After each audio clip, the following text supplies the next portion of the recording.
Fuqarolarga энергия нәтижелі құрылмаларын сатып алу һәм орнатуына субсидия ажыратылады.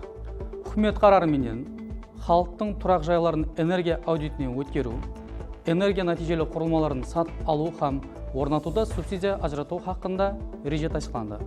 Ереже халықтың тұрақ жайларын энергия аудитінен өткеру қаражеттерін толық қаплау, құяш панеллері, гелиоколлекторлар, ысылық насослары һәм басқа да тұрмыстық ысылық қазанлары, құрылма һәм үскенелерді сатып алу һәм орнату қаражеттерінің бір бөлігін қаплау үшін субсидия ажырату тәртібін белгілейді. Субсидия талабанға халықтың тұрақ жайларына энергия нәтижелі құрылма һәм үскенелер энергия аудиторы жұмақтикарында орнатылғанда беріледі.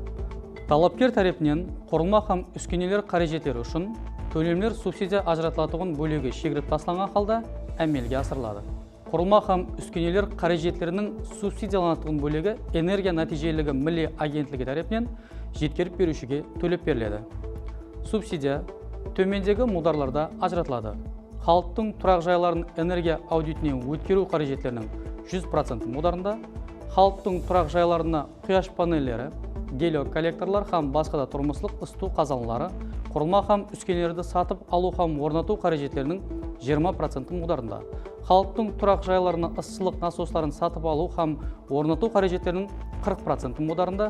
Бұнда осы бағдарда ажыратылатығын субсидия модары базалық есаплау модарының 50 есесінен аспауы керек. Егер талабан коммерциялық банклерден жасыл кредитлерді алу мақсатында тұрақ жайларды энергия аудитінен өткеру сұрауын жіберу арқылы шартнама рәсімдестірілгенде, шартнама қарсы 100% модарында алдынан өткеріледі һәм платформада уақытынша бәнд етіледі.